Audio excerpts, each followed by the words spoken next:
Two-dimensional wavefront is when a wave moves on the surface of water.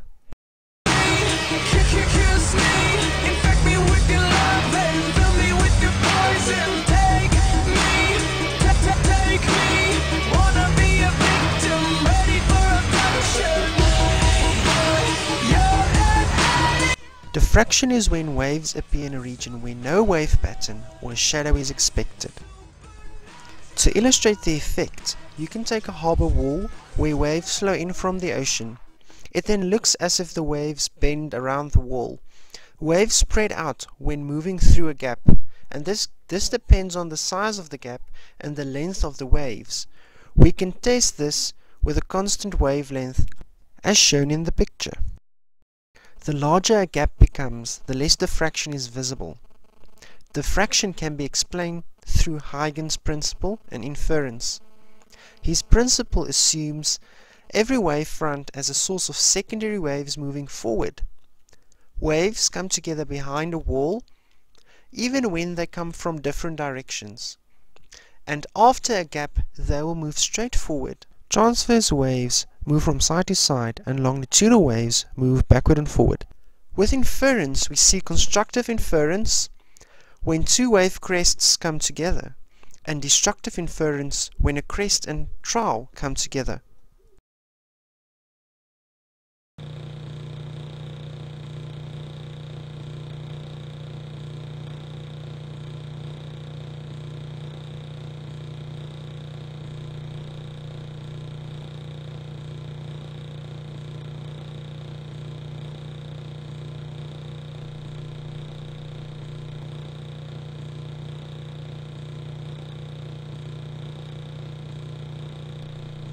When we shine light through a wide parallel strip, it makes a bright light, but when we make the gap very narrow, it throws a shadow.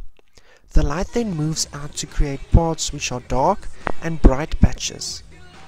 We can see the true effect of this if you burn a microscope plate black and you scratch with a nail on it. The light will defragment.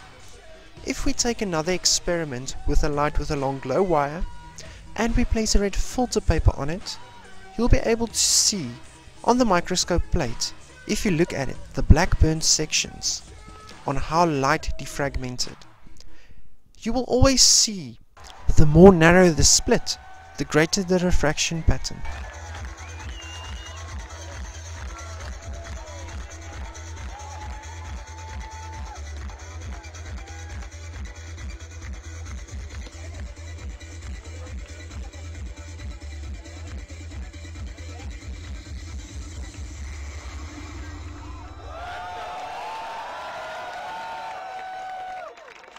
Thomas Young was the first person to send a thin light beam through a split, and then sent a fragmented beam through two very thin splits which are close together. By doing this, get a coherent wave which arrives at the two splits. If the sources are not coherent, no inference can be seen. You can do the experiment yourself by using a microscope plate and a monochrome filter.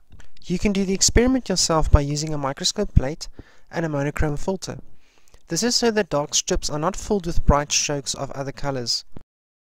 Let's take two light beams. There's a split with broadness W, and they get to a point P in the diagram. Because beam 2 starts at the half of the split, it moves half a wavelength further than beam 1. These two beams will exhibit destructive inference and cancel each other out. If we move all possible combinations of beams through this point, we see that all pairs of beams cancel each other out at point P. We can then determine that sine theta equals lambda on W, and theta is measured on the midline that moves to point P. This lies on a minimum distance. The dark diffraction lines are measured with symbol M. This line will have a value of 1 on the side of the split, and on the opposite side -1. M can then be any real number except 0. To get the angle between the diffraction line and the other dark lines, sine theta will equal m lambda on W. To do an example, always draw a figure like in the previous picture. Let's say we have a narrow single split which is 0.51 millimeters. This split is lightened with a laser with a wavelength of 632,8 nanometers. A diffraction pattern is observed on a screen 1,6 meters away from the split. To get the distance between the first dark line and the middle line, we first have to work out sine theta, which is m lambda on w, which will again give you 1 times 632,8 times 10 to minus 9 divided by 0,51 times 10 to minus 3, which will give you the answer 0,0012, and theta is therefore 0,07 degrees. To get the distance y, we then take tan theta, which is y on 1,6 meters, and y would give you 0,002 meters.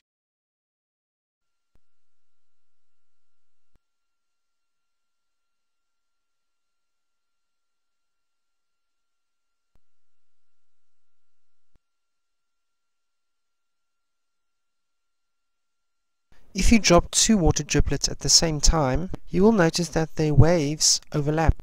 You will notice that the path makes a perpendicular line. If you let the one droplet fall a moment after the other, you will see that the new path is curved. So the circular waves are out of phase because they start at different times, and they will form a hyperbole wave. If two wave crests of the same size meet, the original wave doubles in size. This is called amplitude doubling. The principle of superposition determines what happens when waves meet.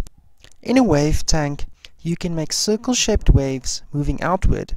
If they are formed with vector beams vibrating at the same frequency, we say that they are equally phased, and if their vibrations are regular, with equal blows, we say the sources are coherent.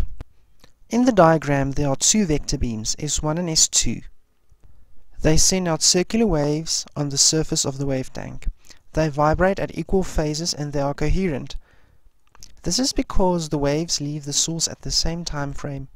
They intercept at a certain distance from each vector beam, which they are moved from, and the intercepts of the waves move upward with the perpendicular separation line connecting the vector beams. Everywhere on this line, the crest of one vector beam meets the crest of another. The same with trows. They will achieve maximum constructive inference on the line. This is because the amplitude of the formed wave doubles. At any point on the line, the waves will meet and move at the same distance. The directional difference for the waves which come together at any point of this perpendicular line is 0. This line of maximum constructive inference is called the zero-order maximum. Point A is a point of maximum constructive inference. Point B, on the other hand, lies on a crest which is sent out by S1 and a trough sent out by S2. The path followed, illustrated by the line segment S1P, is half a wavelength further than the crest sent out at the same time by S2. The total destructive inference will take place at point P because a trough will cancel out the crest. At each point, the directional difference is half a wavelength. Total destructive inference will take place, and a line where the water is flat will be formed. Such a line is called a nodal line. When we do wave tank calculations, we'll use lambda as the wavelength, n is an integer counting the knot lines, and d is the distance between splits. With the condition that any point lies on the knot line, you'll get the following formula. A point will always lie on a point of constructive inference if the directional difference from the source is an equal number half wavelengths. We therefore derive the formulas on the screen. To calculate the angle between the double split inference pattern and the distinct borders, we use the following formula. The calculation of the inference of sound is an important consideration in the science of acoustics. There would, for example, be places with no sound if two speakers play at the same time, and other places where there would be hard sounds. A sonic boom is when a jet moves faster through air than sound.